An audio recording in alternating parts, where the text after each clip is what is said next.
Hey, this is Lyndsey Parker from Yahoo. I'm here on TVDoneRight.com to talk about the third most shocking elimination night of season 10, American Idol. Definitely the most unpredictable season ever in American Idol history. We had the really shocking night of Pia Toscano going home in 9th place. We had the really shocking night of Casey Abrams being voted off in spot 11 and then having a near heart attack when he got saved. And now in top 4 week, James Durbin is gone. What show is this? What is happening? I'm so shocked. I'm shocked and I'm not, because this has been a very unpredictable season. A lot of the people that we thought were front runners who were pimped very early on, from Jacob Lust to Pia to Casey to even Paul McDonald, they all stalled, and this is just the latest. I really did think James had a very good chance, though. For a long time, I've been calling the finale to be Scotty McCreery and James Durbin, with each of them having a very good shot of eventually winning. And yeah, I think a lot of people did too. He was a polarizing contestant. There are some people who are pretty happy he's gone, but there's a lot of people. I'm still going through my Twitter feed and my blog comments trying to sort out all the people that are outraged. I got an email from my mom titled Boo Hoo. She's very upset. She says she doesn't want to watch Idol for the rest of the season. I do have to agree, the most exciting remaining contestant is gone, and I don't think the rest of the season and the finale are going to be nearly as exciting without him. I have some theories as to why he stalled in the Chris Daughtry place, top 4, and I mention that just because I want to say, coming in 4th doesn't mean everything's over. Let's talk about James' performances. He did Don't Stop Believin' as his first song, and when I first heard they cleared that for him, I was like, this guy has got it in the bag. Who doesn't love Don't Stop Believin'? It's just a perennial song, literally 30 years after it first came out, we're still hearing it. Great cover versions by Glee, by Constantine Maroulis and the Rock of Ages cast. We hear it on The Sopranos. We hear Debbie Gibson and Tiffany sing it together. We hear all sorts of great uses of the song. The season 8 Idol cast did an amazing version on the tour as their finale for the Idol's Live tour. So I thought, okay, they're clearly pimping this guy to win. There's no way he isn't going to win doing this feel-good song of the millennium, of the century. But here's the problem. As I said, a lot of people have heard this song before. They've heard really good versions of it. And I feel his version was a bit underwhelming. It was good. There was nothing wrong with it. With an occasional bad note here or there. But it just wasn't exciting enough. I think he redeemed himself with Love Potion number 9, but, that was a very corny song. People, I'm sure, have very strong opinions about it. Maybe the best showcase for James is not doing this novelty song from, the 50s. And then I actually blame the judges, to be honest. The judges, I've said it before, I've complained about it many times, they're not giving constructive feedback. They think everyone, except for Haley Reinhart, of course, is great, is perfect, is beautiful, can do no wrong, And not only does that, I think, make the voter base complacent, because James Durbin's pretty much never gotten a bad critique on the show, so, why would the voters ever fear that he was in trouble? But additionally, it doesn't make James grow. He wasn't perfect. He made mistakes. He hit some bad notes. Sometimes he went over the top a little too much with his theatricality and his metal stuff. And he could have, and he's young, he's 21, 20, something like that. He could have used the guidance, particularly of Steven Tyler, one of the greatest iconic rock singers who knows his stuff, to say, here's what you have to do to improve.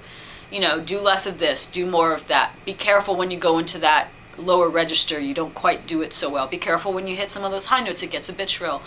These are things that would have helped him gain a fan base besides his initial core fan base, and also would have kept him a little hungrier if he wasn't so assuming that he had it in the bag because the judges had never told him he had any reason to worry. Maybe he would have had a little hunger. Haley Reinhart has that hunger because she's at risk every week, so she really delivers and proves everybody wrong. So I blame the judges for their bad advice, or should I say not advice, no advice. I also blame them for the way they treated Haley. Haley has never been my favorite in the competition, but I've come to really like her as the show's gone on, and so has America, because she's really proven that she was underestimated, but she never gets her due, or rarely gets her due. The judges trash her all the time. They over-criticize her while over-praising the others, and it's making America mad. And America wanted to take a stand, just like Haley took a stand this week by sassy back to Randy, which I had at first thought would backfire on her, but clearly didn't. It gained her sympathy. She had a fan base that was angry, that wanted to retaliate, that wanted to, send a message to the judges or to the show or to Nigel Lithgow or whoever that no, they're being unfair to Haley. Haley's actually great. So, they put their votes where their mouths are, and the judges did not get what they wanted. They should learn something from this. I think historically we've seen that when the judges over push one particular pimped contestant, that contestant hardly ever wins. Scotty McCreery may be the exception to that rule, because I still think he's going to win. But, we've lost James because of the judges' foolishness. That being said, I am happy Haley made it through. I think she's fought hard for this victory. And she's a scrapper. She's a little fighter. And kudos to her for not backing down or compromising, and not really letting all the weeks of flack get to her. I think she cracked a little bit this week, but she's not the kind of person that reacts to adversity by crying and being woe is me. She's the kind that gets up and fights. And she fuels that into her performances, and that's why she's gotten as far as she did. Pretty much like the biggest underdog story in the history of Idol, even if she only makes it to third place. But I actually think she's going to make it to the finale. I'm not saying she's going to win. I still think Scotty will win.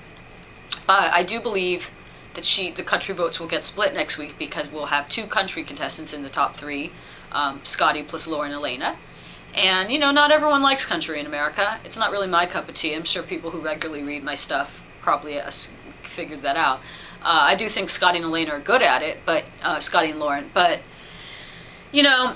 it's going to split the country vote. Scotty will prevail over Lauren. He's the only girl left. He's the only guy left. That was not a Freudian slip. He's the only one who appeals to the girls out there, the girls who like to vote for the boys. He's the only boy left. So he will prevail, but I do think that Lauren will come in third to Haley, assuming Haley really knocks it out of the park next week, which I actually think she totally has in her. She's proven that she's capable of that. So then we'll have, bizarrely, no one could have predicted this weeks ago, we'll have Haley and Scotty in the finale. And then, of course, Haley will not win, but second place is incredibly admirable, and I do think she'll have a career coming out of this. I believe Scotty will have a huge career in country. I believe Lauren has a very good shot, with the right producers and the right material, of also having a big career.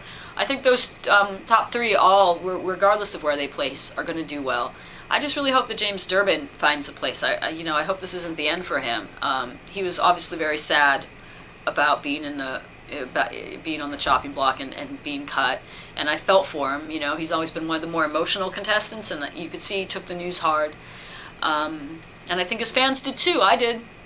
So I hope he gets a record deal out of this. Maybe starts a band like a fellow 4th placer Chris Daughtry does. Maybe he can call the band Durbin. Doesn't quite have a ring to it. Yeah, I just really, I'm at a rare loss for words, sort of. Obviously, I've been talking for like 10 minutes, but I'm very perplexed by how this season has turned out. It's definitely the most unpredictable season. A lot of people have gone farther than we expected. A lot of people we thought were going to go far did not. But that's kind of what makes Idol fun. It might not be fun for James Durbin right now, but it is kind of fun when you don't know who's going to win. It's like cliffhanger time. So it's going to be very interesting to see what happens when the top 3 really genuinely sing for their lives next week. Until then, Parker out. We'll talk next week.